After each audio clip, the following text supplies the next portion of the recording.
Who we got with us today? I go by T, but my government name is Tanisha Gully. Tell us about yourself, Miss Gully. Where you from? How you grew up, etc. I'm originally born from St. Louis, Missouri. Here, I was born in St. Louis. Parents moved to O'Fallon because my father's job had moved from down here, which was General Motors. General Motors moved to Wentzville, and then my parents moved to O'Fallon, and I grew up out there all the way up to high school, really. What schools did you go to? I can't really remember. How was the transition from the city to O'Fallon? I was a baby. Okay. I was a baby, so I don't. You know what I'm saying? And when I moved up there, I was probably just walking, if that. You know what I mean? From elementary, kindergarten all the way up to high school, I stayed in O'Fallon in a 2-parent home. Financially, life was great. Excuse me. For my father and my mother, it was I had one sibling, so it was only 2 of us. Older sister. Can you hear me? Mm-hmm. I had an older sister. I was the baby. For my father, I had 6 brothers on my dad's side. One of them was my brother and my cousin. I'll explain that later. But I graduated from high school. After high school, I started using drugs. Who introduced you to that? My neighbors across the street. Did. I started snorting coke. They got me on coke. And again, like I said, I came from a family that we wasn't rich, but we were stable. You know, life was good on the financial side. Excuse me if my story's all over the place. It's kind of crazy that I'm getting it out. I never really, but just bear with me. But I came, from a household, but the love wasn't there. The love, I was on the back burner. Even though financially, I got my hair done every week. I kept name brand clothes on, et cetera, et cetera, et cetera. I didn't feel the love that I seen my older sister get. Which kind of, for real, to keep it a buck, to be honest, I feel like what made me turn to the streets eventually. You know what I mean? Looking back, because I never really even put thought into it. But baby, when I tell you I came a long way, and I'm still scrambling at 40. But these streets have taught me well a lot, from good and bad. You know what I mean? Going back to staying with my parents when I started using drugs, I had caught an addiction that I didn't know how much effect it could have on you. And eventually it made me to start going out in the streets doing, can I cuss? Because I don't want to just slip out. Doing shit that I had no business doing. You know what I'm saying? I don't want to say no names, but I ended up robbing a dude. Lord forgive me that this don't come back on me. For 22 ounces of cocaine. And we had so much coke, it was ridiculous. I didn't know you could have so many friends when you got what they got. Which, you know what I'm saying, what they want. Man, I'm talking about they was loaning me their cars. They didn't want me, and I had my own apartment.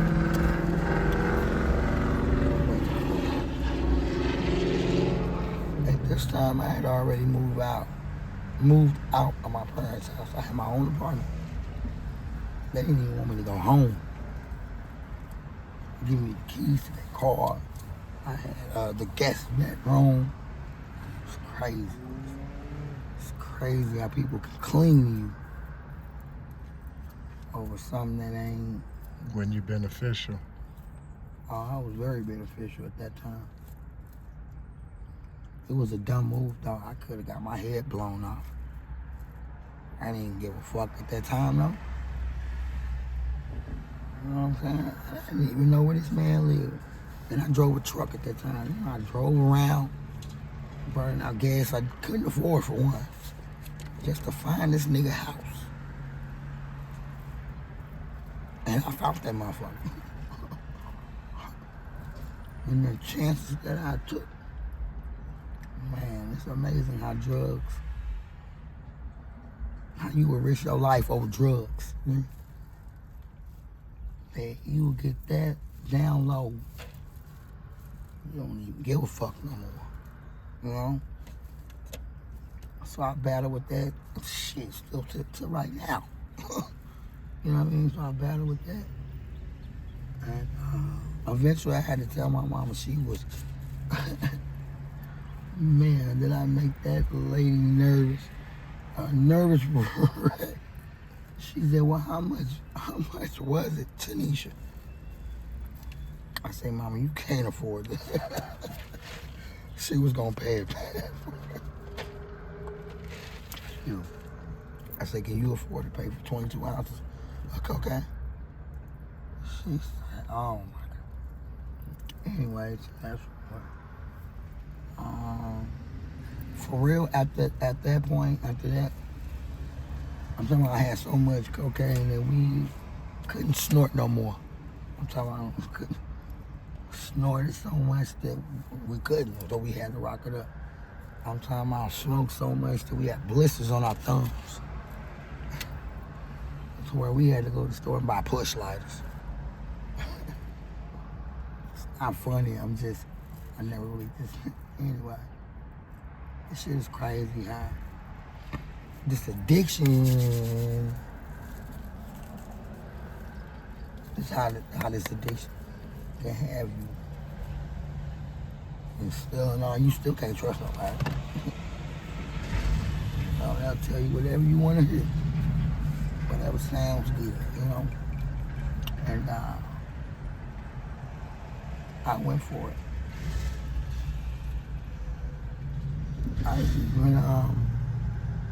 Can I talk about when I linked up with dude who shit I started? Okay.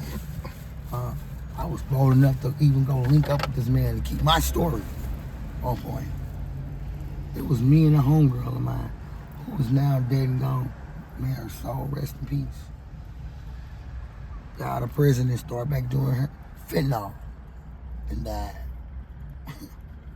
But she was the one that went with me.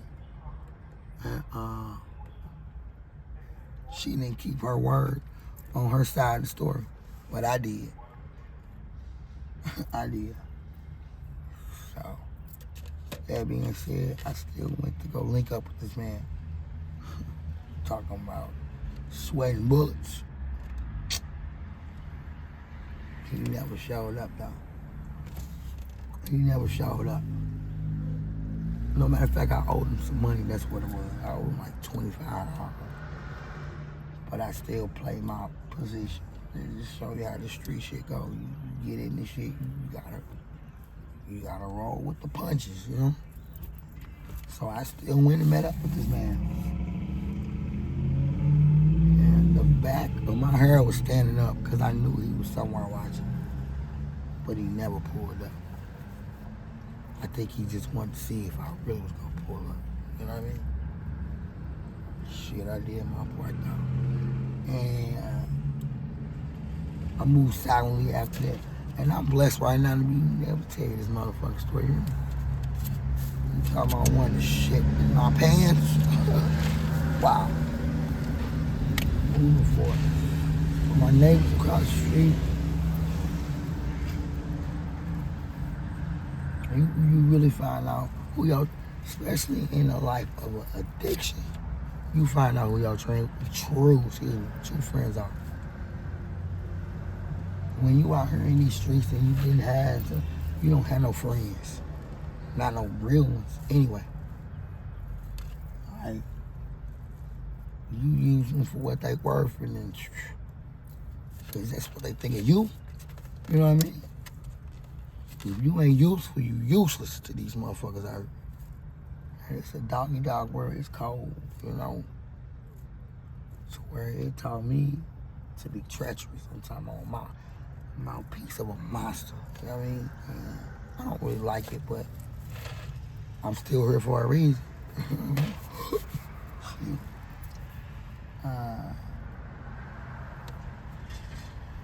That's as much as I know. I can go from there. I want to feel on that. I'm kind of back and forth.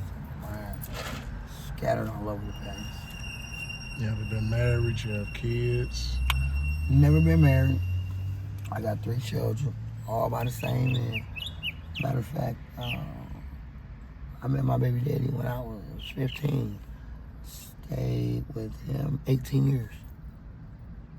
He was my child too. I took care of him too. You know what I mean? Everything was in my name. But I called him an in-house daddy. Like, he couldn't hold a job down for 4 months. But it just worked out. I just got tired of his ass, though.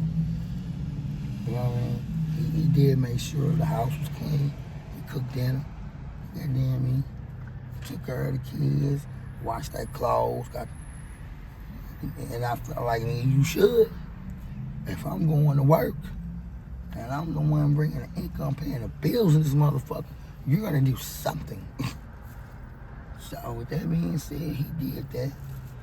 He started to get abusive. He started putting his hands on,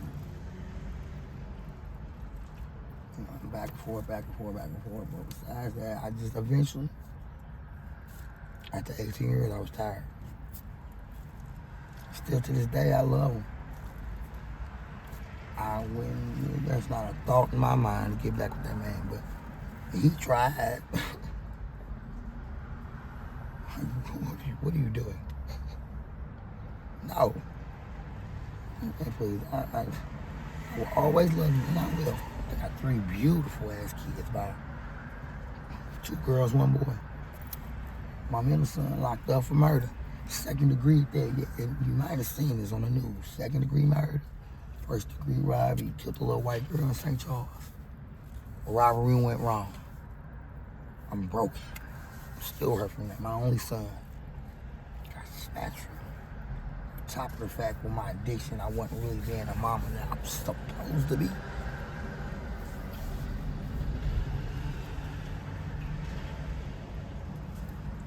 Oh. What kind of advice would you give a young lady who's thinking about walking in similar footsteps that you have been throughout your life? What could you tell her? Without wasting my breath. Because I see this shit every day.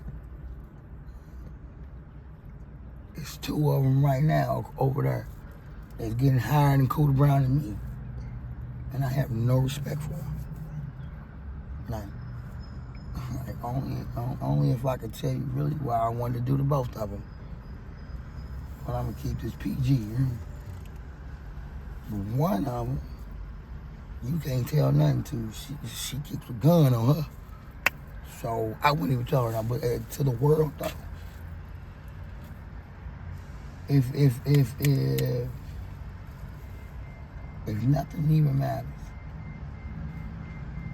put yourself in your own belly and see what the fuck you gonna go through when you come up out in this womb. It's not fair. You're not even giving that baby a chance. You're not even, it's like you don't even give a fuck about yourself. So how can you say, my baby, my baby, my baby? Like, I am disgusted. I'm disgusted with these fucking bitches out here.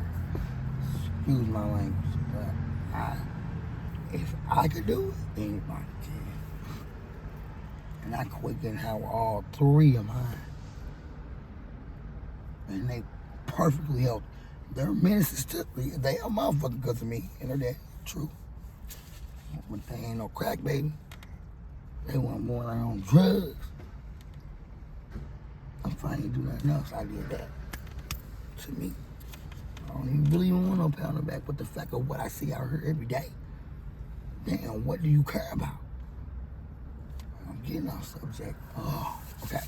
I would just say, just put yourself in them baby shoes that you want to be born into the world like that. I mean, I don't know. That's a touchy subject for me. I don't really know if I can get. I don't really, to be honest, that's what I would say. But there's really no advice that you can give. No dope fiend that's pregnant because they already got set in their mind. To be honest with you, it's like looking in the mirror, talking to yourself.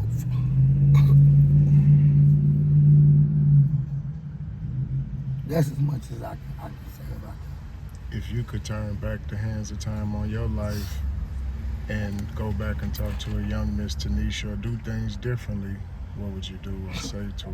Wow. If I had the chance to do things right, oh my God. I don't even know what that feels like. If I had the opportunity, if I had the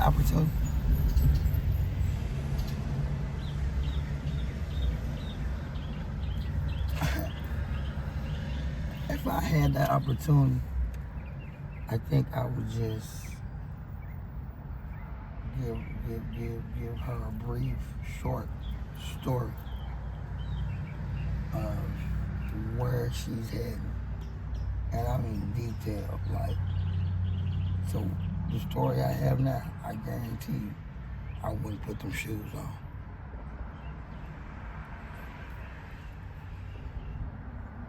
I don't know no other way to explain that. Because I say that still to this day. Why these motherfuckers be out here hating on me? I said, I guarantee you put these Ace on, you gonna kick them motherfuckers off. Whatever look, it might look pretty. Everything gold and sweet.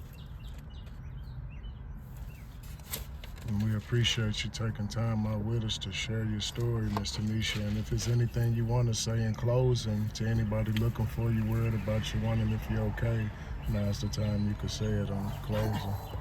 Wow, now you finna make me be an asshole. Not.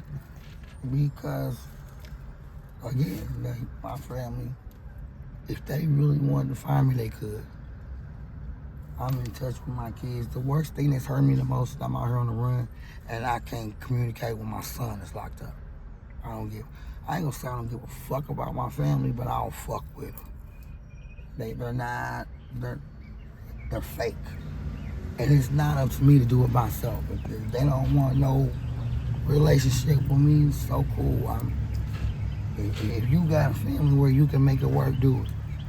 To me, where my heart is, there's no coming back for that. You know what I'm saying? If I get that chance and the good Lord show me, I'll take it with me. If you in with your family, stay in. If you see you falling apart, work together and keep y'all shit, like make it work. Because I'm talking about, I don't go to family reunions, birthday parties. I don't want to see none of you motherfuckers. That's how much they hurt me. And it take two. I ain't perfect. You know what I'm saying? But I was a child. Like, I don't know. Just keep your mind close and work on whatever differences you have. Because family is important. And I'm out here in these streets alone. And everybody needs somebody. And you don't want to be up where I'm at. I promise you. We appreciate you taking time out to speak with us, Miss Tanisha, and we wish you all the best. No problem. Thank you.